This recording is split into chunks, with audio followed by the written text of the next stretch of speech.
Welcome back, ladies and gentlemen. Happy Wednesday if you're watching this on Wednesday. We're recording it on a beautiful Tuesday night in Tuscaloosa, Alabama.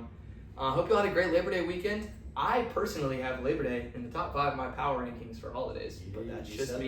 You said that. Mostly because the great sport of college football returns, and it did, On Labor Day. emphatically. And that is what we're here to talk about. We're here to talk about Week 1. A couple announcements to start us off. First of all, our biggest announcement might be the biggest announcement in the history of this podcast. Will is back. He took a 3-episode sabbatical and he has returned. Took a trip to FSU. Did not go the way I wanted it to, but I'm back. So I missed 3 episodes. 3. Which episodes were those? The Week 1 Preview? rankings, the Rank 1 Power Rankings, the Seller Shenanigans, as they are referred to. Shenanigans. It was very shenanigan heavy, I would say that. It was.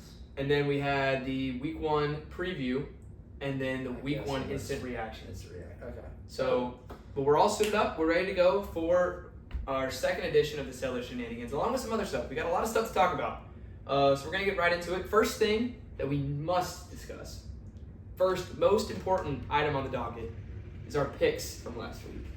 We're going to start with the good here, because that's where we always like to start. Starting with the good, that's always a good thing to do. So, props to us. We both picked Tennessee to beat Syracuse. Alright. Bang, we got that one right. We both picked Utah, who won emphatically over Nico Amaliava and the Bruins. Utah's a sleeper, by the way. Yeah, Devon Dampier, I love. he's gonna I hear. love We'll talk about him. them I love more him. for sure. We both got South Carolina beating Virginia Tech. Good on us. And we both had TCU beating Bill Belichick in North Carolina.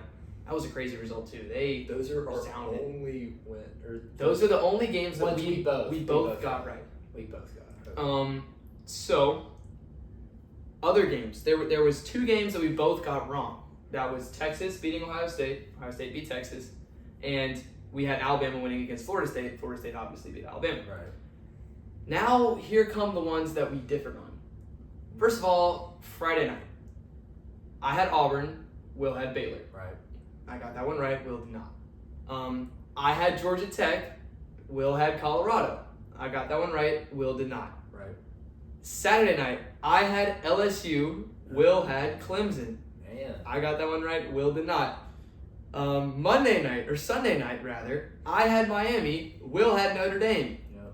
I got that one right. So I went Wow. 8 for 10 and Will went 4 for 10. It was a resounding victory in Week 1 for me. Following a Hey. resounding victory in Week 0. 11 more weeks though. That's 12 more very weeks to true. this, So It is I'm just not worried Week at 1. all. You know that's going to be a common theme on this podcast. It's just Week 1. Hey, as the Clemson head coach, Dabo Sweeney said they made a 65 on their exam. We made only a 58 today during his interview. So I made a 40. You made an 80. But it's your final exam on the first day, as Dabo Sweeney alluded to it, and then I like of course Brian Kelly came back with something. What a day. The interviews, oh my goodness, crazy wild stuff. from PK and Dabo. So overall, in the college football season so far, I am 9 for 11. Will is 4 for 11. So I'm off to a hot start. But we'll see. Week 2 is an exciting slate. We'll get to that in our next episode. Now it is time for the Week 2 edition of Seller Shenanigans, which is my top 25. And let me remind everyone that's watching, I believe in 2 different types of college football rankings. I believe in a merit-based ranking and a power ranking. I believe that those 2 things are very different. I believe that they should both be done separate from one another. I think that's what's wrong with the AP poll. It's what's wrong with the college football playoff rankings is they try and combine power rankings and merit-based rankings into one, and it doesn't make any sense. So which one are we doing? So what I'm doing, since it's Week 1, Right. or it was just Week 1, I'm doing my power rankings. Because if it was merit-based rankings, then, Texas wouldn't be ranked because they're 0-1 and they haven't won anything. So I'm not doing merit-based rankings after Week 1. I think that's stupid and pointless. So I just have my power rankings, my seller shenanigans. Y'all know the drill. It's the drill. Okay. So we're gonna start from the bottom. We're gonna work our way up. First of all, just a couple teams that fell out of the rankings. Again, this is just week 1. You know, some of these teams won resoundingly and fell out of the rankings just because other teams might have performed a little bit better against better competition. So, you know, no harm done. Like for example, Texas Tech was number 25 in my week 1. They are not ranked in week 2.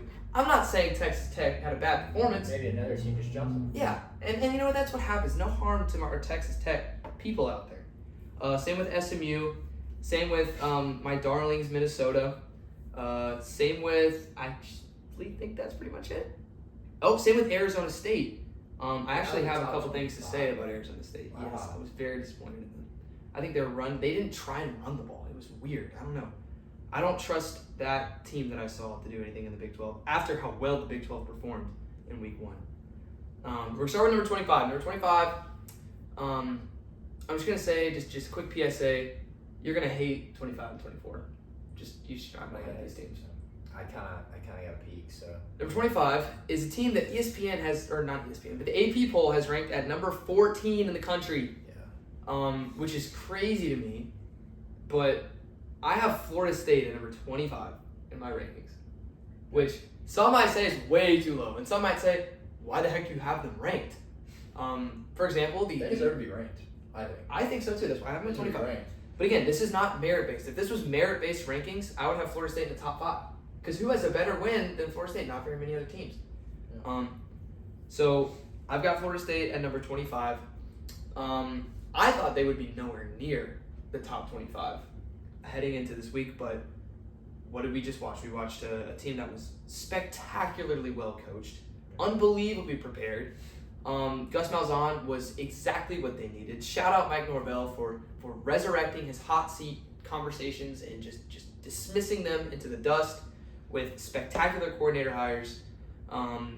They got the personnel. Consistency is going to be something interesting with Florida State. But you got to see what Florida State did firsthand. What are your thoughts on the Noles? FSU manhandled Alabama. They manhandled us. I mean, it's just crazy that Castellanos comes in, talks all the talk. Everybody says, well, you can't talk this talk to Alabama. It's Alabama still. Regardless that there's no Saban, you can't talk this talk. He talks it, they walk the walk, and they're 1-0. And I feel like their ranking is totally fine. I'm okay with their ranking with the AP poll. Maybe it's a little higher than I may have. Maybe I'm at 17 or something. By the way, I have a top 10, but not a top 25 that I will get to. But I mean, FSU, they manhandled Alabama. They manhandled us. Coordinating hires were great. It wasn't even like Malzahn called that great of a game. I think they are only scratching the surface with what they can call, with what Malzahn can call. The weird thing about Malzahn though is he will have a really good game that like he calls up. It was like this at Auburn, and then he'll have a game where they are just all those FSU fans, all those Auburn fans are like, "What was that game like?" So consistency, as you said, is a key. Because when Malzahn was at Auburn, it's kind of all over the place at times, because some coordinators would know, oh, that's what they're going to do, or that's what they're going to do. But they played great. They were super physical. They outmanned us. And I noticed it there. I noticed it when I watched it on the TV later. And yeah, I think that's a good top 25 team. I think so too. And again, another quick PSA. There's been one game of the season. Teams sometimes play resoundingly well in one game. For example, Alabama last year played unbelievably against Georgia and then got almost shut out against Oklahoma. So this is what we don't know yet, what these teams are.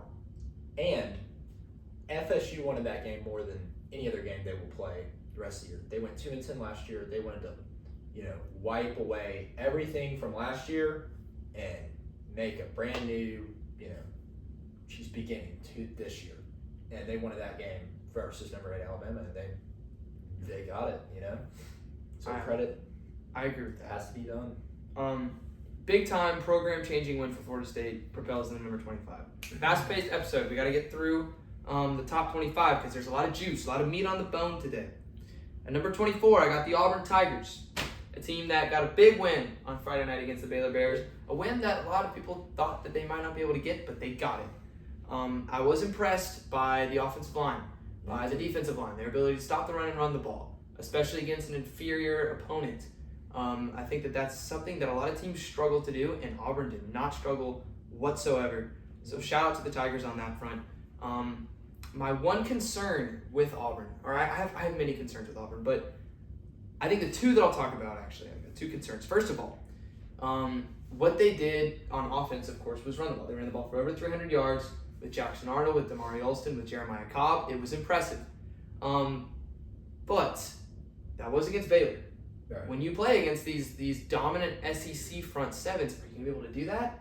I don't I know. don't know. So if that's their identity, it Right. could get a little scary when you play against Georgia, when you play against Alabama, when you And- play against these teams that have really good front sevens.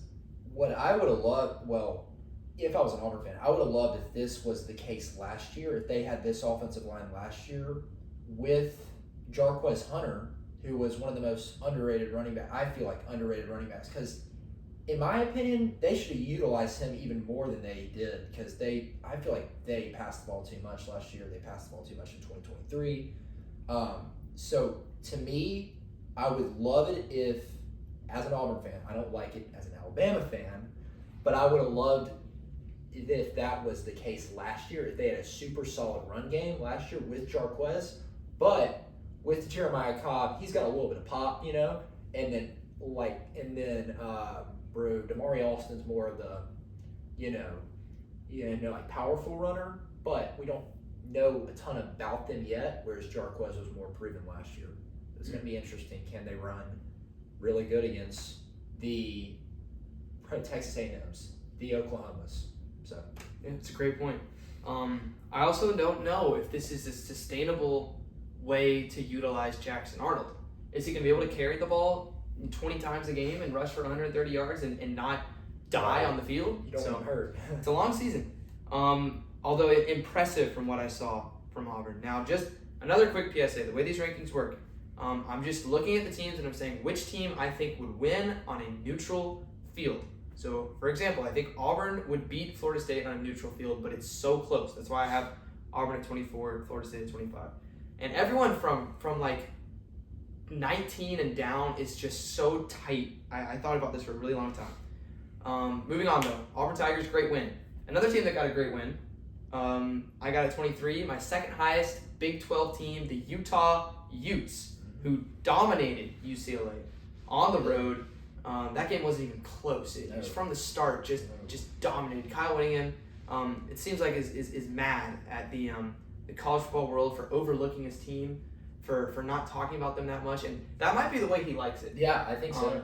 But Utah is now the odds-on favorite to win the Big 12 after that resounding victory. Now, the Big 12 is the craziest thing that I could conceive on the planet because we really have no idea what's going to happen. But Utah, it seems, has thrown their hat in the ring with everyone else pretty much in the Big 12 as contenders. And I'm excited to watch this defense, and I'm excited to watch your boy, Devin Dampier. Your guy. He's great. I mean, I got to watch him last year. I know I've said that like 3 times to you, but I was like, this kid has got it. This kid has got what it takes. He's kind of like maybe Kyler Murray. He's a lot like, also kind of like, Castellanos as well. He's not a super tall guy, but can run around. I'm so mad I wasn't able to watch them. I was driving back from Tallahassee, but I looked at the numbers and everything, and it was impressive. And I think Utah's really good. I also like that Utah last year, so much hype around them. So much hype. They were going to dominate their conference in the Big 12. Didn't happen. This year. Nobody's really talking about them. They come out, they get a huge resounding week 1 victory, and now everybody's like, oh, Utah's really good again. And I think, as you said, maybe Kyle Whittingham really likes that, and that's pretty impressive to me, I think. Yeah, I agree. Dampier's numbers last game were crazy impressive to me. 21 for 25 He's efficient. through the air, which is crazy. with 206 yards, 2 touchdowns, 0 interceptions, which is perhaps the most important stat for a quarterback. Yep. And also just casually added 87 rushing yards on 5.4 yards per carry, just something casual like that. So he's here to stay. He's here to contend for best player in the Big 12, and Utah is there to contend for best team in the Big 12. Moving on, again, lots to talk about. Number 22, I have our second SEC team. I've got the Missouri Tigers. Oh, Mizzou. Mizzou. Oh, I thought it was gonna be Tennessee or something, maybe. I forget it's power rankings. It is power rankings. Because, like, to me, Tennessee, I think they were 22, so they didn't even go up at all. Like, I think they should go up for winning, you know, like, in Atlanta versus a solid ACC team. Mm-hmm. No, I agree. Go to Missouri. Missouri. I got the Tigers at 22. I think that Missouri gets overlooked in the SEC every single year. I think that Eli Drinkwitz is my favorite coach in the SEC. I love that man.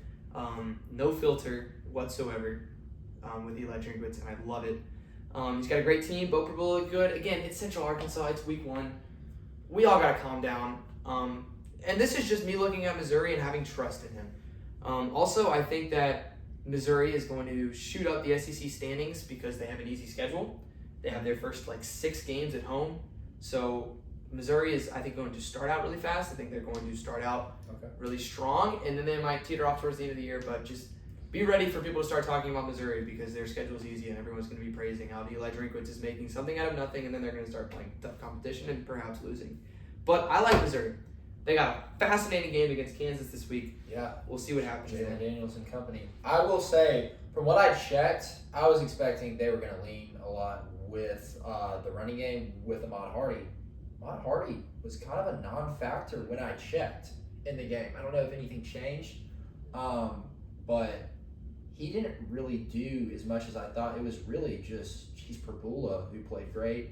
And there was a QB battle. With them, with Missouri. They literally said, okay, Perbula's going to play the second, quarter all the way up till the, second quarter, and then this other guy's going to play, and Perbula just looked amazing. And it was against not a great team, but he played really well. So we got to give him his flowers, and yeah. No, definitely, I agree. And then again, if you blow out a big team, or if you blow out a team that's not very good, people overlook that because they say, that you should have won. But if you don't blow them out, then it's like blowing out a good team. People dismiss it, but it's important because the other option is not blowing them out. So you did what you're supposed to do, and which a lot of teams didn't do last week. Right. Yes. So that's what I got from Missouri. Fascinating game this week against Kansas. We'll talk about them a lot more in a couple podcasts. Next up, number 21, I got the Indiana Hoosiers. Again, blind faith is what I have in Curt Cignetti. What that man was able to do with this program is still unreal. The Hoosiers struggled, though, against Old Dominion, only winning 27-14. But Old Dominion is really not a bad Group of 5 team. Colton Joseph's their quarterback. He had a terrible day now that I'm looking at it. But there's a lot of hype around this Old Dominion team. I love how Indiana runs the ball. They ran the ball for over 300 yards against Old Dominion. They just gave up a lot of yards running as well. So Colton Joseph, the quarterback I was talking about, threw 3 interceptions, didn't throw for 100 yards, but ran for 180 yards. So that could be a little concerning, but I think that, again, it's week 1. So if you have growing pains, it's because you're breaking in new players and your team might not have an identity yet, but it's getting there. It's week 1. So I trust Indiana to beat Missouri, to beat Utah, to beat Auburn, to beat Florida State on a neutral field by this much. But I like this team. I like their coaching. I like what they've got. I'm confident in Indiana. Okay. So. Yeah, I was in Tallahassee, so I couldn't watch this one, but we got a touchdown on our opening drive. Excuse you. And then it was 7-0. Old Dominion. I was like, whoa, what in the world? But I wish I could have watched a little bit of that one, but just never got around to it. But Indiana, a win's a win.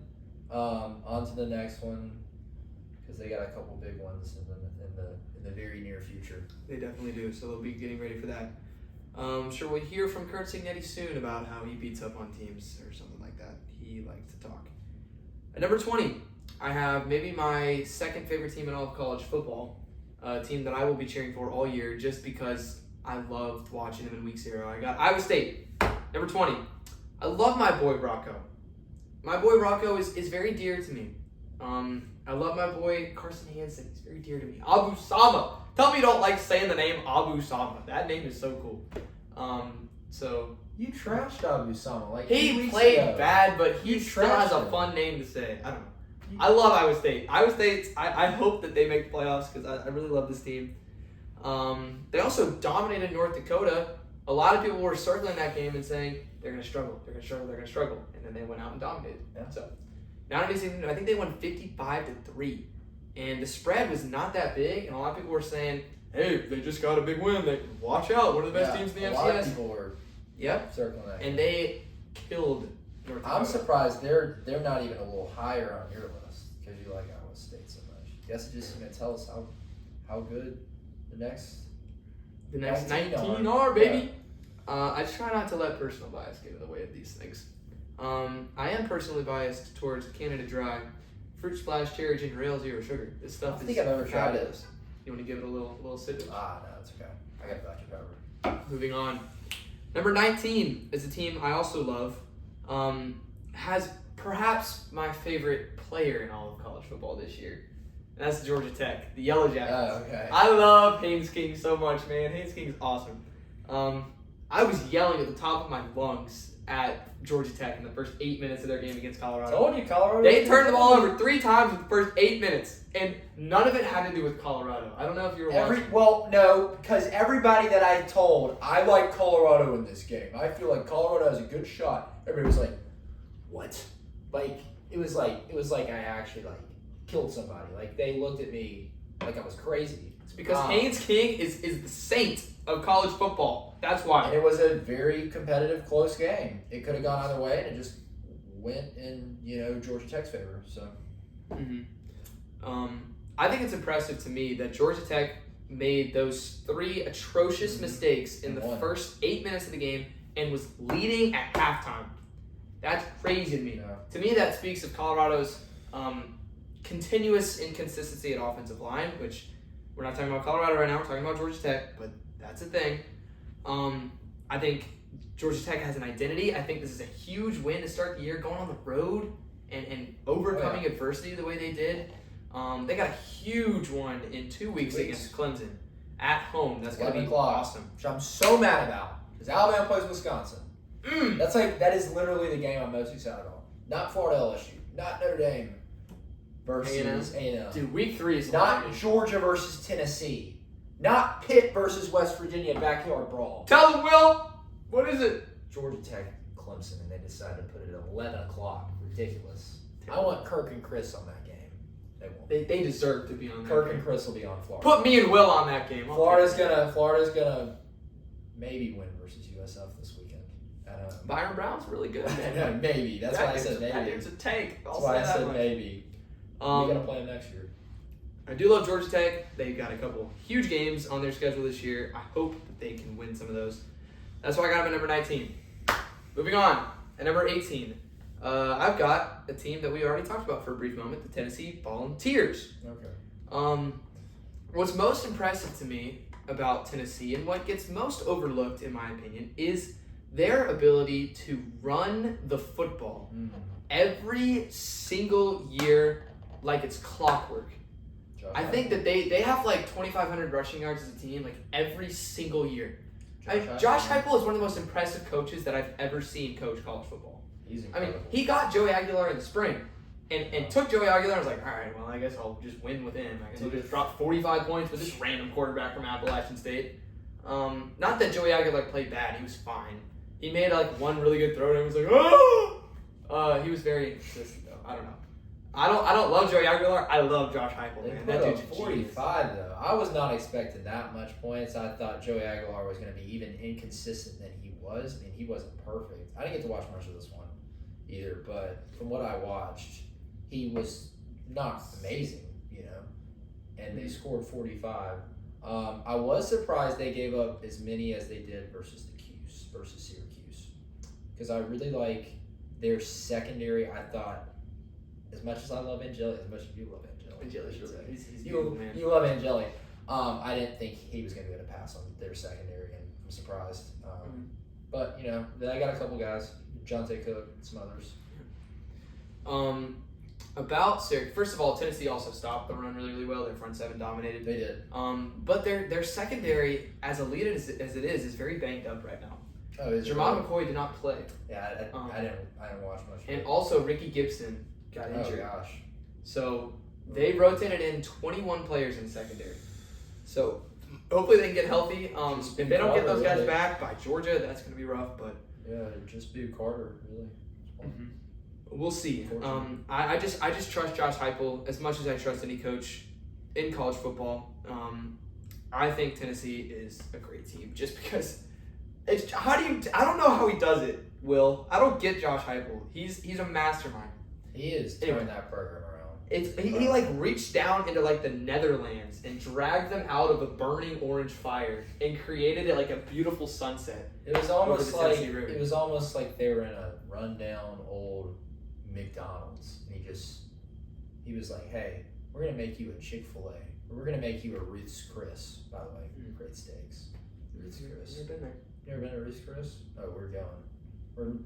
We're gonna make an hour drive to Birmingham to go. That must be really good. So I got Tennessee at 18. Moving on. Number 17, I got Michigan, the Wolverines. Dave Portnoy's favorite team. I don't know if you saw his appearance on Big New Kickoff. He was on there? He was. He made quite the appearance. Guess it tells you how much football I watched this weekend. Didn't watch much other than our game. But I don't want to talk about that too much. I want to talk about Bryce Underwood and this squad. Now, a couple of quick things about Michigan. First of all, they play Oklahoma next week. That's when we're really going to get to see what this team can do. We'll pick that game later in the week. I think that, of course, they ran the ball really well. That was the story, was Justice Haynes. Bryce Underwood was good. He didn't do anything amazing, but it's his first game. He's a true freshman. No one really expected him to, play like Johnny Manziel. But also, just another interesting stat from this past game. His leading receiver was tight end.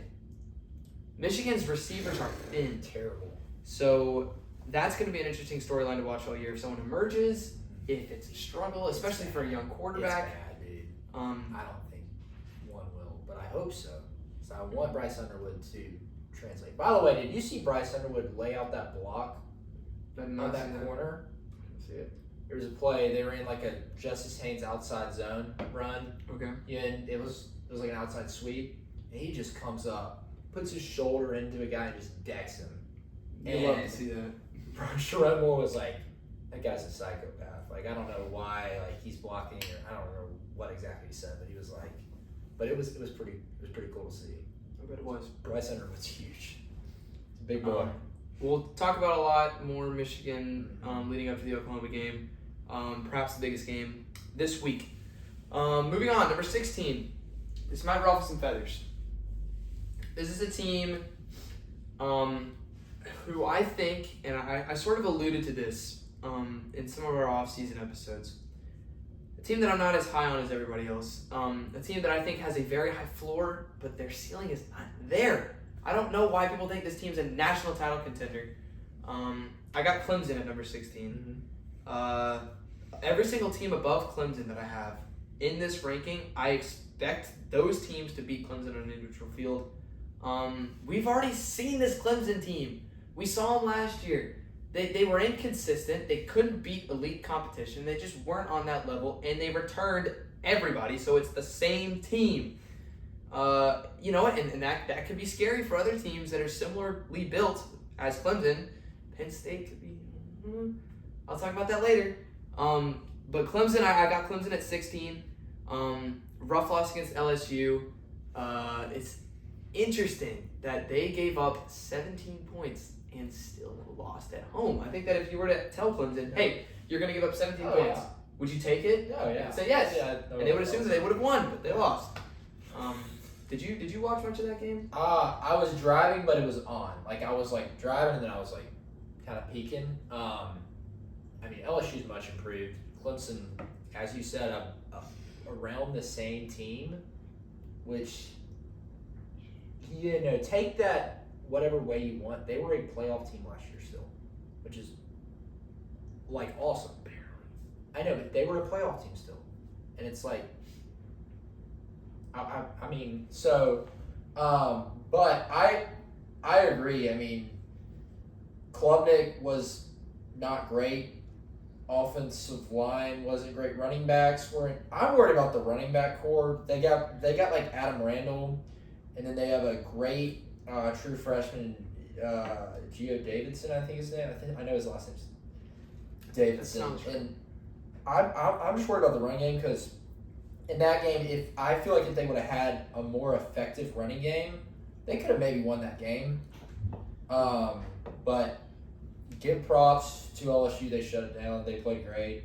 Their defense is much improved. We'll talk about that later. Definitely. But, yeah, I mean, I watched a little bit of it. And I agree, as you said, if they would have, held LSU to 17, and you told me you have a chance to, pick this, I would have said Clemson by double digits. I mean, I all along thought it was going to be Clemson by double digits, and it wasn't. That's, it's part of it. Matter. You never know. I agree. I think that the main thing that went wrong in this game was Clemson's inability to run the ball. Yeah. They put all the pressure on Cade Klubnik, and Cade Klubnik is great, but he's not I'm going to carry my team to victory type of quarterback. And I'm just going to say this, I don't think that a quarterback like that necessarily exists this year. One might emerge, John Tier maybe, but we'll see. But yeah, I got Clemson at 16. Again, week 1. People are going to be dogging on Clemson, but hey, their defense was great. Their offense, not so great. If their offense was a little bit better, no one is talking about how they're this bad. Or they don't have this ceiling. So I don't know. And look, we'll see. Their offense could play a little better as the year goes on. Running game could play better, could, improve as the year goes on. We just have to see. As Dabo Swinney said, it's like taking an exam on your very first day of school. Mm-hmm. And I wouldn't have said what he said, saying that LSU also played bad, because I don't think LSU played bad. I think LSU was improved. I thought they played good. I think they should have won by more than they did. That touchdown to Barian Brown was ridiculous. So, yeah, Clemson, number 16. Mm-hmm. Number 15. Number 15. I think we're going to go fast through this one because there's not really that much to talk about. Number 15, I got Ole Miss. Dominated Georgia State. Lane Kiffin's offense, fantastic. Austin Simmons looked good. It's Georgia State. Ole Miss always does this. Nothing different. It's a good thing that it's nothing different because Ole Miss has been great the last couple years, but Ole Miss 15, you have anything else to say about Ole Miss? I do, actually. Okay. There was a player on Ole Miss that was walking to the locker room or something, and his chain got ripped by a GSU player. Oh, I saw that. Player. Yeah. He threw in the crowd. Yeah, I saw that. He was an Auburn transfer from last year. I don't know. Take that information with what you want, but just in time. Number 14, I've got pass it back Ags. I've got Texas A&M at number 14. The Aggies played UTSA and struggled. Always do. Every always time. do. I swear. It doesn't have. Aggies got to win. A win is a win. UTSA in the history has not been a terrible Group of 5 team, but they're not. They struggled. They got a big one in week 3 with Notre Dame. That one's going to be where we really gauge how well this team is going to do. Again, week 1. It's week 1 struggles. So these are not liabilities. These are not, oh my goodness, this team is not going to be good at all because they struggled with UTSA in week 1. I mean, Georgia struggled last year with, what was their name? I don't even remember. Basically, everyone struggles with teams from time to time. It's early in the year. You're still figuring out a lot of things. So I don't blame A&M for struggling. Clemson? Is that what you're talking about, Georgia? No, it was like some random team. It was either last year or 2 years ago. They won like 37-22. It was weird. My point is, versus Vandy, if it's right? early, no, it was a random team. My point is, it was like a random team. I don't even know who it was. It's week 1, so not really that much worries with A&M. It'll be fine. We'll see how they develop. I am really high on A&M. From the offseason, I think they're going to be a great team.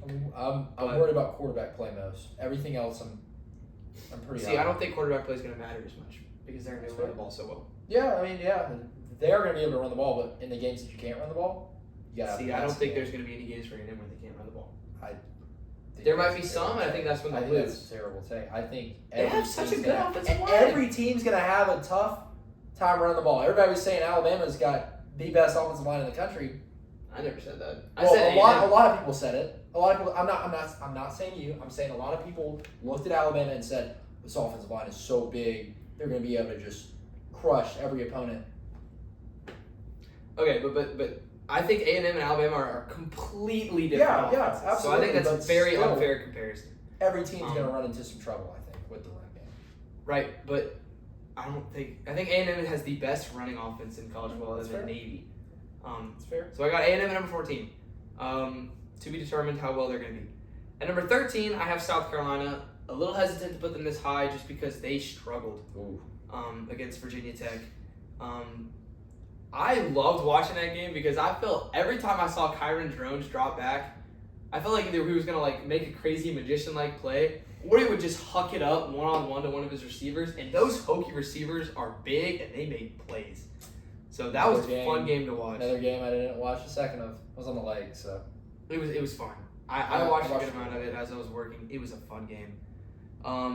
South Carolina kind of won it at the end with a punt return touchdown and an incredible play by Lenore Sellers. But again, that offense, inconsistent. The big theme in the offseason for South Carolina, the big weakness was their wide receivers, and they didn't necessarily break through against Virginia Tech. Nick Harbor made a couple big plays, but other than that, they were just kind of okay. Defensively, they were great. That was another thing I was worried about, was they were maybe take a step back defensively.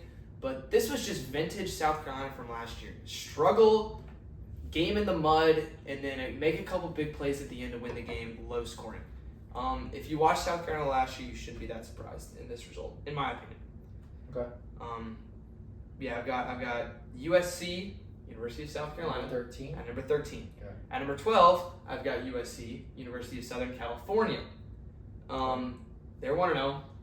They demolished California Community College, Southern State, whatever, 73-13. Chill, USC.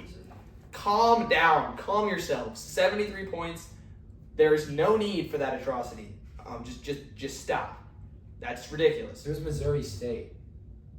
Missouri State. Are you sure it was Missouri State? I thought it was like some random odd team. Yeah. Whatever. USC D1. dominated. Yeah. Yeah, I guess. Was that their first D1 game? First. That's a rough first D1 game. Wow. First, like FBS game. I think USC is being criminally slept on by the media. I think they're so talented. I think they're the fourth best team in the Big Ten. I think they're having a great year. They've got a chance to make the playoffs, I think. They run the table. Fantastic offense. Defense should be much improved. Kind of a similar vibe to LSU. Not the same at all, but similar. Again, week 1. All of those feelings, just buttress them. Buttress your feelings because week 1, ladies and gentlemen, keep that on the forefront of your minds. So much can change. Also, USC has like no alternate jerseys. Isn't that weird? They had some last year. They had some throwbacks last year, but I mean, no. And another thing, I was talking to this about my dad. I was talking to this with my dad, not about my dad. I was talking about how Notre Dame, they have no, I guess it's like no plated, no like nameplate, I guess. They have no like nameplate unless it's the playoffs. They bring them out. They brought them out last year for Fascinating. the playoffs. But USC's like that, and we were just, talking about other teams. Penn State, I think. Penn State definitely. Penn State's like that. So Interesting. About USC. Army also just has Army. Army, it's just Army. Navy might just be Navy. I don't know about Navy. Navy? No, they have nameplates. They have nameplates. Anyway, sorry, we're getting distracted here. Yeah, we are. Number 11, Alabama. I've got it number 11. So I might say, what? Number 11? Did you see them play against Florida State? Yes. I watched every second of that game. It nearly burned my eyes out. That is the Alabama fan. The Alabama fan in me sometimes leaps out and says stuff like that. But me, I'm a college football fan. So here's my unbiased opinion on Alabama and why I have them ranked at number 11. I think that Alabama still, nothing has changed with their roster. I still think it is as talented as a lot of other rosters in college football. I still think Kalen DeBoer is fantastic in big games. I still believe that Ty Simpson, also not the problem. All those people slamming Ty Simpson out there. Did you watch the game, or did you just say, "Well, we must have lost"? Quarterback, get the quarterback out. Quarterback and coach, get him out of here. He had to throw it 43 times with pressure on him because we did not run the ball. FSU knew what was coming because we just completely decided after that great opening drive where we ran the ball almost every play of that drive. Gave Ty a couple passes, but they weren't like huge shots. We decided to go away from that, and they knew what was coming. They could bring whoever they wanted. They could do whatever they wanted, and our offensive line did not block well. I went back and watched the tape. Caden Proctor was very bad. Allowed 6 pressures, had 1 penalty, and he missed multiple blocking assignments. Wilkin Formby was not great either. But to me, Caden Proctor was the worst O-lineman on Alabama's offensive line on Saturday, which is not what you were expecting. Not what you were expecting, but he was bad. Go and watch it. He missed assignments where you were supposed to block a linebacker, and he just didn't block him. He was lazy or whatever. I don't know. So that was not expected. Run game, we just didn't want to lean on it at all. Doesn't make sense. But as you said, Alabama has talent still. That's why they are number 11 on your power rankings. I agree with this completely, wholeheartedly, putting all the bias aside. Like, they are a dangerous team still. And you have to look at that. And so, yeah. I mean, look at last year even with this team. They had terrible performances against Oklahoma and Vanderbilt, but they still were able to beat Georgia and dominate LSU. And come back from those games. Right. And there could be so many unbelievable possibilities for this team. You could tell me anything about this team, and honestly, it's not too far-fetched. They could beat UL Monroe, beat Wisconsin, beat Georgia, and then lose to Vanderbilt at home. And I would not be surprised, honestly. That is how just weird this team is under Caleb DeBoer. Yeah, it is.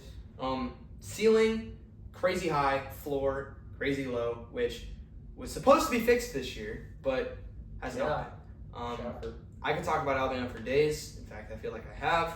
But I'm going to move on into my top 10. Now, I know you already had a team that I said in your top 10. Yes. Which was Clemson. They're my number 18 in my rankings. I did just the top 10. I did a top 10. All right, so who do you have at number 10? Number 10, I have Illinois.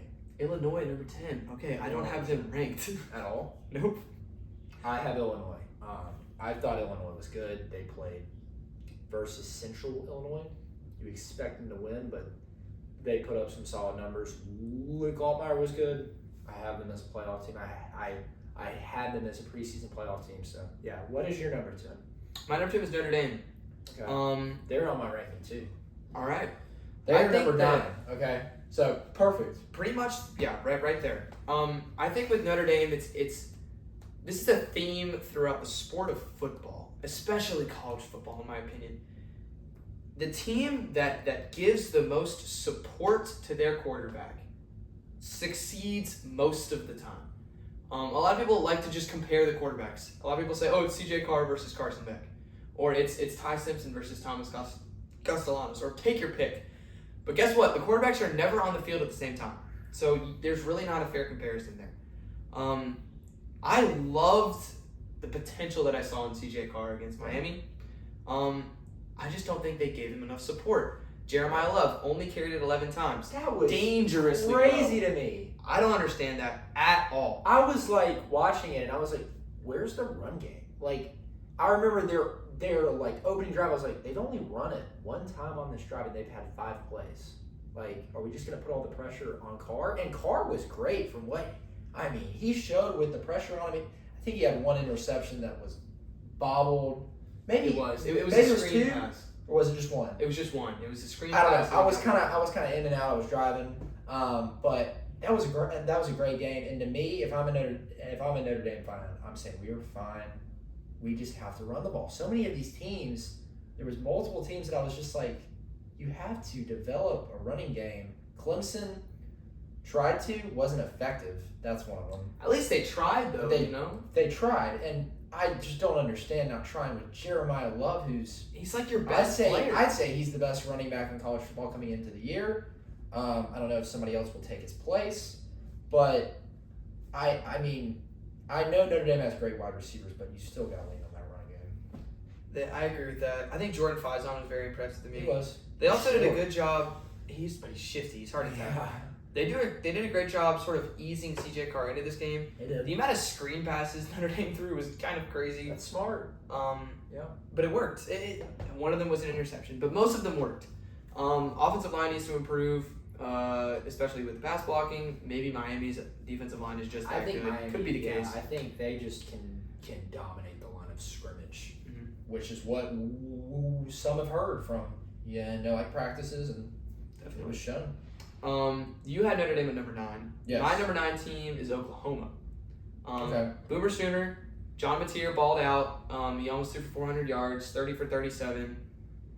I am just addicted to Oklahoma hype at this I am point. too. I think they're going to be so good. I I am have too. them in the playoffs. I think they can beat anybody, legitimately. I do too. I think they could beat anybody. I'm really excited to see. You know what? This take could come crumbling down. That's the funny part. Michigan could walk into Norman, Oklahoma, and They beat them could. by double digits, and then I just continue to just predict wrong. But Yeah. we'll see. I think Oklahoma is just as good as anyone in the SEC, and I have them in the top 10. I agree. They played Illinois State. It was something like that. Illinois State. It was either Illinois State or Central Illinois or something like that. So, I mean, but John Mateer's QBR rating was through the roof. His passing was through the roof. I think he had like a 200 plus QBR, and he can run the ball so well. So, we're gonna get to watch that on that night game. Well, we'll try to be able to watch Have it the on my night phone. game. It'll be on You'll my have it phone. on your phone. I won't really watch it because I'll be watching Alabama, but I'll try to. I'm so excited about that game to watch John Mateer versus Bryce Underwood, Fascinating. and we will make our predictions pretty soon. They are just outside my top 10. I went back and forth between Illinois and Oklahoma, and I just had to go Illinois. So Okay. I like that. I disagree, but I like that's that. understandable. Who do you have at number 8? Number 8, I have Clemson. I have Clemson. Clemson at 8. Okay. I have Florida at number 8. Wow. I got the Gators really high. I've been preaching all offseason that I think DJ Lagway is overrated. And you just turn around and I got Florida at number 8. I don't like that I have Florida at number 8. I also don't like their head basketball coach, but that's a conversation for a completely different day. Bolden? Not getting into it. Florida at number 8. I think that this is not because of DJ Lagway. I don't know how many times I have to say this. I just want to put it out there as much as I can. Hey, it's Long It's Island. not, it's not because of DJ Lagway. It's Long Island. Calm down. Gosh, man, it's rough around here with Florida, man. At least it's not NC State, man. He's a Florida NC State, gosh, NC State makes me mad. Dude's a hater. Anyway, with Florida, I love their defense. This defense is unreal. That's the main reason I have them this high. They're gonna be tested soon, though. You got South Florida, who's not terrible. At LSU and at Miami. At LSU, at Miami, so they're gonna get thrown into the fire. And then Texas after and then bye. Texas. So yeah, we're gonna see what they're made of. I think that they have a very talented team, and I'm excited to see what they can do against these really good teams. You ready to move on? Number 7. Yeah, number 7. Who you got at number 7? Number 7, I have Oregon. Okay. Is that what yours is? I have Miami. Yeah, Miami. I have Miami just over Oregon, so we'll get to them in a minute. With Oregon, they looked impressive to me. They played Montana State, I believe. I think that sounds right. It was. I mean, I just couldn't. You can't, not reward them after winning huge against an inferior opponent. So, I believe they were 7 the rankings coming in to this week, and they're 7 again. So Makes sense. or I guess the preseason rankings. So I've got Oregon at number 5. Actually, I think I'm more optimistic than most people about Oregon. I just trust Dan Lanning, and I think this roster is very talented. They were 6 last week. They hopped Alabama. Now they're number 5. Pretty much what you said. I agree with that. Dante Moore, I think, is much better than people are giving him credit for. Number 7, I have Miami. Played great. Was coached so well. When I watched this game back, I didn't really watch much of it live, but when I watched it back, a couple things stood out to me. First of all, both sides of the line of scrimmage, they played great. That was the scouting report coming into it. I wasn't that shocked by that. I just also want to say Carson Beck was so smart and efficient. You could tell that this is an experienced quarterback that knows how to win college football games. They torched Notre Dame every time they tried to run man coverage, and every time they ran zone coverage, you could see Carson Beck identified it and just checked it down, and it was Mark Fletcher, whoever was running back, just picked up 6 yards. He played so smart. He was great. So Carson Beck, I think, is underrated just because everyone is hating on him from last year. And another thing, I think Carson Beck trusts his wide receivers. Definitely. It's Malachi Tony, the true freshman, who was great, who Alabama was really close to really getting. We were actually crystal ball to get him, and he just decided to go to Miami. But he was great. He's a shorter guy. He's also 17 years old. Oh wow! His route running is crisp. He's awesome. And then C.J. Daniels was great too. Get that one-handed catch, CJ. He was great. So I think it's huge.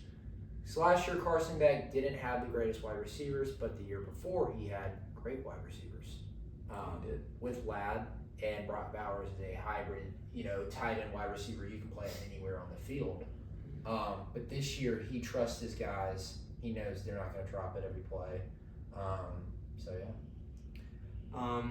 I agree with that 100%. I think defensively, much improved on the secondary. They addressed their needs. Big shout out Mario Cristobal for seeing what your team needed and going out in the portal and not making your whole team portal based, but attacking your needs with pieces through the portal is so impressive. Their front 7 is elite. I think Miami is the team to beat in the ACC. Not an unpopular opinion. I got Miami at number 7. I had Oregon at 5. Who do you have at number 5? Number 5. Or number 6. Who do you have at 6? Do you have Miami at 6? I have Miami at 6. Okay, who do you number have at 5 is Texas for me. Okay. With me, Texas lost, but they played a great team. And to me, you can't punish them just because they played a great team. And I know Arch wasn't great. I think we all got to settle down with the Arch Manning stuff. With the expectations, everything everybody just needs to say. I was talking about this with one of my old roommates, one of my friends. And we were just saying, we all just need to chill out on Arch Manning. Mm-hmm. That was his first career start, and it was on the road at OSU. Their defense is great. Let the guy breathe. Everybody on social media talking about it and stuff. I just don't understand it. And they only lost by 7 points. If that's as bad of an Arch Manning performance as as the guy will have all year, they're gonna be fine. So Texas is fine to me. Their defense was pretty awesome. If you would have told me they were only going to give up that many points, I would have said Texas is going to win, probably. 100%. 14, I would have said Texas would have won, but it's the exact same with the Clemson LSU game. But I think Texas is fine. Everybody's just got to chill out on Arch. We just have gave this young man such high expectations, and it's just dude, he hasn't even played a real snap. But no, I don't know. I agree. It would suck, I think that no team in college football was going to win that game, especially in week 1, going into the horseshoe to take on who I have at number 1. I think everyone kind of has Ohio State at number 1 at this point. To me, that game was a testament to how unbelievably elite Ohio State's defense was, especially the secondary. Yeah. A lot of Igbenogson. all the blame is being put. Igbenogson is the best corner in college football. He's You incredible. cannot prove me wrong. And also Caleb, I mean, And Caleb Downs Caleb Downs, and attack Jermaine Matthews Jr. Jermaine Matthews. Yeah. Studs all over the place. But Texas, a lot of people place the blame on Arch Manning. If you're the quarterback and you have no one open to throw the ball to, it's either like the most annoying thing to me when I'm watching a game with someone is when they go, throw the ball, throw the ball, throw the ball. When a quarterback is like in the pocket, they're like, oh my gosh, throw it, throw it, throw it, throw it. You had no idea how many times that was said at the Alabama half of the season. It's so frustrating because sometimes there's no one open. Yeah. And sometimes it's either hold on to it, try and throw it away, try and make something happen, or throw an interception. So what do you want them to do? With Arch Manning, multiple times, Ohio State just runs man coverage and clamps. And everyone's like, what's Arch doing back there?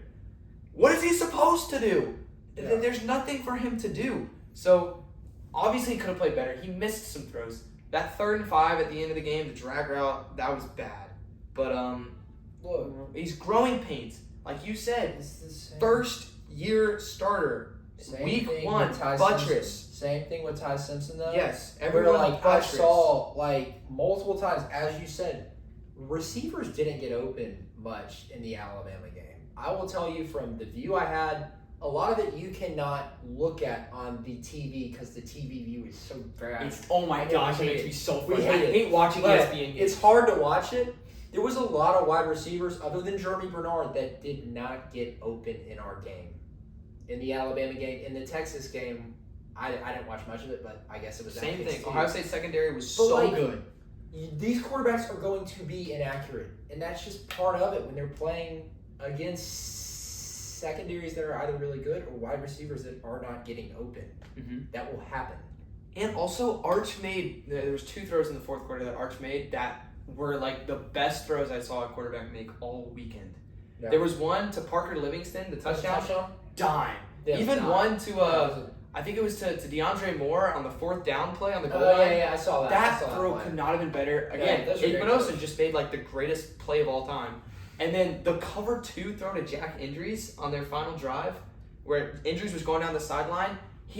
That was such a I good didn't see throw. it. I remember watching that play and I was like, oh my gracious, that was an absolute dime. Everybody's chill on the man. He made a bunch of great plays. Let him He breathe. made some bad plays, but again, week 1, buttress. You must buttress. If you're not buttressing, What is buttress? examine yourself. It means take your feelings and just Okay. buttress them. Okay. Buttress. Buttress. I've never really heard that word. I have Texas at number 2 Okay. because I think their defense is still the second best. In I college think it's football. ridiculous. They were punished as much as they were. Mhm. They dropped to 7, I think. Is in the that rankings. true? I think they dropped to like 6 or 7. Goodness. I didn't mean to do that, but like I literally here I'll pull them up. No, I got But it. it's 7. What? 7. What? Oh do my you- goodness. what do you AP expect voters, them you to need to do? be. Oh, man. What do you expect them to do? They're playing Ohio State. Like in the shoe, I heard it was like some people that were there, like it was the loudest game they've ever heard, like they've ever been at. Like Texas at 7? I'm ridiculous. boycotting the AP it's poll. ridiculous. And God, this this is is why so it's dumb. meaningless. This is why I try not to look at it right now. It's meaningless. The college football playoff crew, or whatever, they actually make the real rankings at the end of the year to put the teams in the playoff that play in the national championship. That It's is not- ridiculous. It's not these total bozos, I guess. AP bozos. Goodness All right, gracious. let's move on. Let's move on. Um, Number 4, I have. Oh, I have. By the way, I have LSU at number 6. What? Yeah. You don't have them top 5. I have them below Ohio State, Texas, Penn State, Georgia, and Oregon.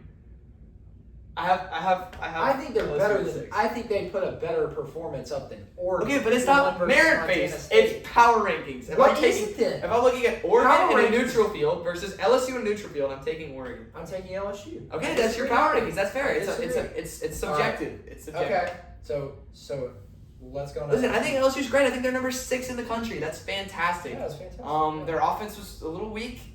I think that they showed some signs of maybe running the ball a little bit better than they did last year. Yeah, definitely. Which was Yes. impressive. Nussmeier struggled. Clemson has a great defense. Yeah. My impressiveness about LSU is their ability to win a low-scoring game, which they've never been able to do under Brian Kelly. So shout out to LSU for doing that. I think they're going to be able to win games versatilely, which doesn't, I don't know if that's a word, but I think you kind of know what I'm saying. Because when you're a team and you can win games 40-30 and you can win games 17-10, that's impressive. So I really like what LSU did, especially on defense. Brian Kelly made one of the best hires in the country with LSU. What is it? I think LSU. I have them at number 3, by the way. Okay. I have them at number 3. Yeah, that's with 8 people. You agree with 8 Their people. win was great. These Really? bozos. Are they number 3? Yeah. Yeah. I think I agree with that ranking. I think that's a good spot for them. I've got them at number 3. I thought they were great. I thought they played great. Their defense is so improved. Mansour Delane was awesome. Mansour. You have to say Mansour. Mansour Delane. Mansour. This is what I have to deal with Mansour. every single night. Mansour is so boring, man. Mansour. Delane was great. Their rush was great, I thought. Patrick Payton was good. He's a little overrated in my opinion, but he was good, I thought. Hey, Harold Perkins. Harold Perkins made some back. plays. He's back. From what I could have seen watching while driving, I was not. Whoa, that's dangerous. I was Do I need to turn you into the now and authorities? glancing. Ooh, risky business. I was super impressed. I thought they should have won by more. I thought it was ridiculous that a touchdown was taken off the board like that to Burial Brown. That was just something I don't understand. But yeah, Luckily, they still won, because if they lost and that happened, they would have been mad. a lot of positives. Also, Whit Weeks balled out. I just wanted to mention Whit Weeks. The Weeks brothers were fantastic. They were all over the field, and they will be all over the field the rest of the week in the season. All right, stop. Every win Stop. will involve Whit Weeks. All right. Okay, LSU at number 6. You have it at number 3. Next team, we haven't talked about Georgia. I have it at number 4. Me too. Number 4. I don't want to talk about Georgia. They won versus Marshall. Congratulations, 45-7. I didn't watch a second of it. Me neither. I guess Gunnar Stockton was good. Moving on. I heard from a Georgia fan that I talked to that guy was pretty good. That Gunnar Stockton was good. So, Good job, Georgia. number Going against 3. Marshall. Who's your number 3 team? Penn State. Penn State. Okay, I have them at number 2. Penn State beat Nevada. I love Nevada. Penn Beat State. Nevada. Thanks for letting Nevada score 11 points, Penn State. I appreciate that. Interesting about Penn State. Devontae Ross had 1 catch for like 7 yards. So everyone said he was going to be elite. He was not elite. I will Just say wanna say that. this: the biggest positive that they have going forward with the Nittany Lions, the biggest positive, Drew Allen threw the ball to wide receivers 15 times in that game. He had never had receivers catch the ball 15 times ever in a game. I think I read Drew Allen completed a pass to a wide receiver? 15 times too. What? So Drew Aller, oh my gosh, that's crazy. No, I'm being serious, man. He completed 0 to a wide receiver against Notre Dame. It's diabolical. I think that's a huge positive sign. They went out and they got some wide receivers from the portal, and clearly there's a little bit of chemistry with Drew Aller in them, which is good. I don't know. This is why I wanted a 1 versus 2 AP poll with OSU and Texas. Because clearly OSU is the number 1 team now. It should have been over Penn State. AP voters, but I don't know. They remain at number 2, I guess. Devontae Ross had 1 catch. Okay, number 1 team, the Buckeyes of Ohio State. Shocker. Number 1, Ohio State. You think I was joking? Texas was your 2. Texas was my 2. I had Texas at 2. Yeah. Anyway. Shouldn't get punished as much as they did. Yes. Some AP voters, man. Anyway, Ohio State at number 1. Yes, I think Ohio State's the most talented team in the league because they have the best defense in the league. Look out, Big Ten. Those guys are going to suffocate you. I already talked about their secondary. Let's Best in the talk about country by offense a little far. bit, though. Yeah, I agree with that. Because I don't think anybody was entirely sure what we were going to get out of Julian Sayin. Mhm. We'd seen him briefly in a couple, blowouts. But to me, Julian Sayin looked great. Yeah. He did enough. Is that the best game Julian Sayin will play this year? No. Did he do enough? Absolutely. And as an Alabama fan, I was kind of going, man, I wish we had Julian right now. I wish we could at least view Julian in a Crimson Tide uniform, because he was pretty impressive. I'm not saying that. Dare That's you. no disrespect to Ty Simpson, anyone. I would like to see how it would have worked out with Julian Sand. You know, King Ty Simpson. under Nick Saban or under DeBoer. You know, so I thought Julian was great. Jeremiah Smith kind of had an off game, I guess. Texas, that's a good secondary still, and Yeah, he played better than he did Had last good year numbers. against Texas. still. Yeah, he caught like one ball for 5 yards, but 3 yards. they have Carnell Tate. They have all these other guys. They have Brandon Ennis, Max Clare, and then running backs are great too with James Peoples and C.J. Donaldson. So to me, OSU, as you said, most talented team. Again, I was impressed. in my opinion, if any team played Ohio State on a neutral field, I'm taking Ohio State to win. Me too. I think the major concern with Ohio State to me is they struggle to run the ball a little bit. Again, they will not play a defense as good as Texas the rest of the year, in my opinion. They do have Penn State on their schedule, and Oregon. No, they don't play Oregon. They're play over. Penn State on schedule. I think Texas is a better defense than Penn State. Only put up 14 points. They If played Texas Grambling. scored 21, everyone would be talking about how poor, and that's poor, by the way, not poor, how poor Ohio State's offense is, but no one's talking about that because they won the game. Julian Sand was efficient. He didn't make mistakes. He was great. I'm not worried about Jeremiah Smith. It's one game. Me either. If this continues to be a problem, maybe we'll be worried about it, but it's one game. All the wide receivers in college football are terrible this year. Garbage. Ryan Williams was awful. Garbage. Cam Coleman only caught one pass. I hate them this year. All of them. Mansour Delane is going to be the best player in college football. But anyways, Also, just want to harp on the fact Ohio State struggled to run the ball. It's a thing. They weren't perfect against Texas. Final segments of the day. Now that we've wrapped up the Stellar Shenanigans Week 2 edition, the final episode is a new one called OP. what is Now, this? OP stands for over exuberant, perhaps. That is what OP stands for. What is And it is a segment for over exuberant comments and or Okay. stories that might not Yeah, I be like true, this. that might be over exuberant. Okay. And it's a very classy segment. So Okay. we're gonna be very classy Very because mellow. it's over exuberant, perhaps, because it might not be over exuberant. Okay. We wanna give the people a chance to be over exuberant and not to judge them too much for it. So are these a couple takes that like? These are we're takes that gonna I've just- heard.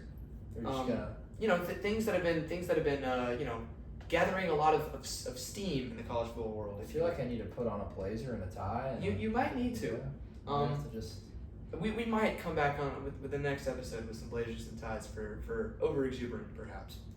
My first over exuberant, the main one that I've been hearing, especially on this campus, is that gosh. Kalen DeBoer is the devil, needs to be fired. Our program is now in the gutter, and Kalen DeBoer is the main problem, and it will never work out, and he should be sent to the gates of Hades. Now, that is honestly pretty much word for word what I've heard about Kalen DeBoer in the campus of Alabama. I heard a guy say that we would go 3-9. I was in class from 6 to 7:30 p.m. tonight, and the teacher goes, "Who thinks Kalen DeBoer?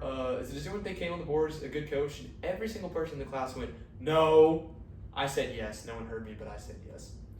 I'll put my hand up. So, in my opinion, this take is over exuberant.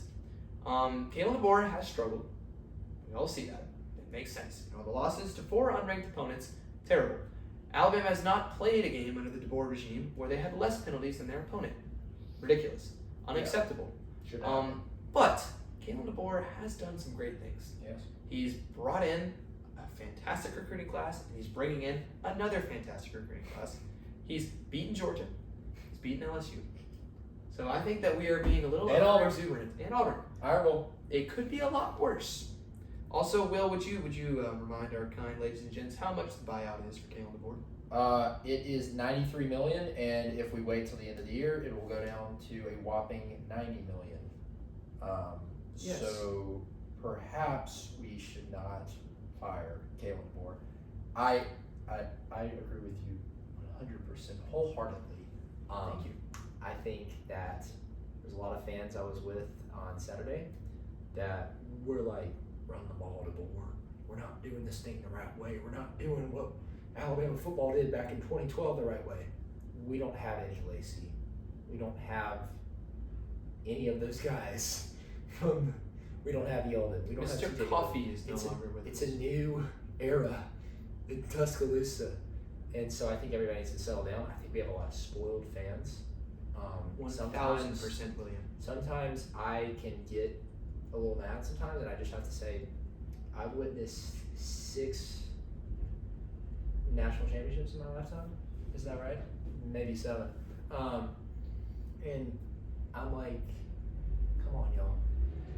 You know, I was looking in that incredible town, Tallahassee, and there was a sign that said "Home of 3 national championships," and I thought, I've witnessed twice those national championships as an Alabama fan. Like, everybody needs to hit the chill. Everybody Buttress. has to chill. Buttress. We will not be firing Kalen DeBoer. It would be a huge. I think it would cause a lot of problems. I know we've talked about this. I think it would cause a lot of problems. It would put us in some deep water.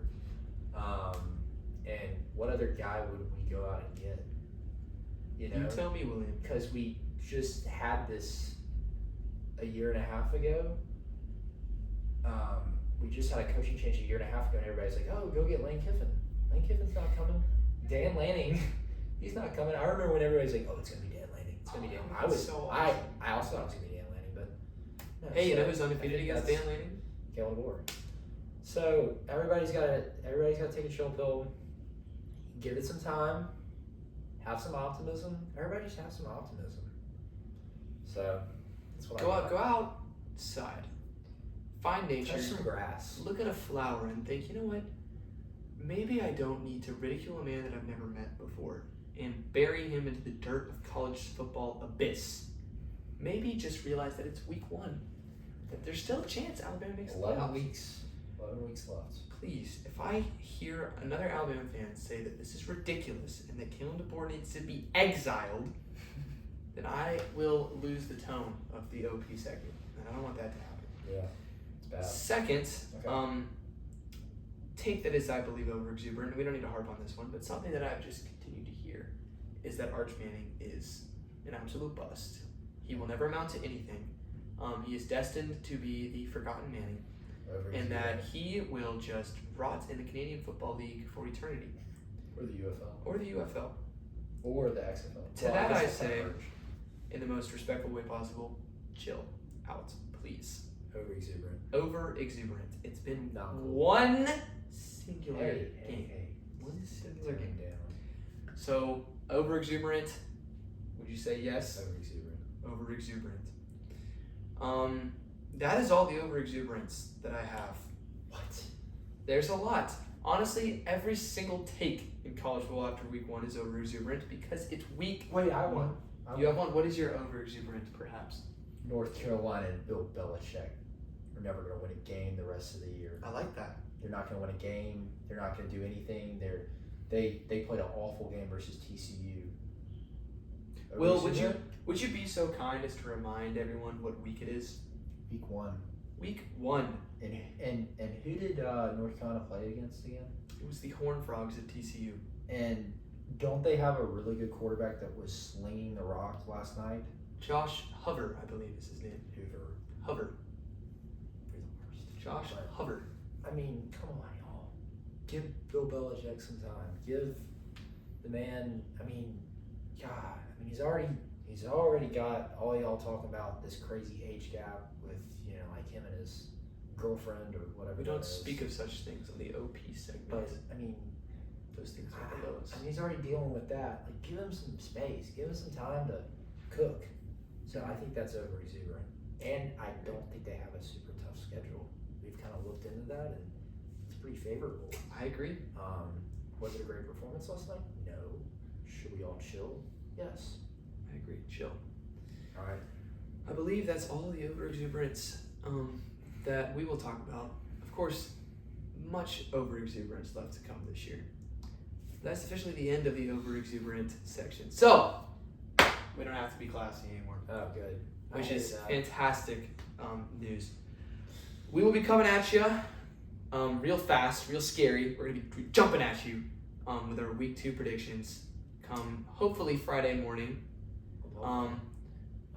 So that's when we will see you next, or we might never see you again. You might have clicked on this video and scrolled to this exact moment in time and said, I just want to see what they say at the very end, and then leave, and we never get to see you ever again in the history of your human insanity. Could be awful. Which, there could be worse things in the world, though, Like So, war. to those people, to those who are watching because they want to watch a YouTube video, and for some reason that they're still watching, thanks. And we will see y'all in the next one. And just as It makes Will somebody does, smile. just as Will does every day, make somebody smile. I mean, And yeah. trash the AP voters as much as you can for this monstrosity you see before you. Yes, I agree with that. And God bless. Have a great night of rest. Have sweet dreams. Be filled with hope. And we will see y'all in our next episode. Week 2's upon us. It is indeed.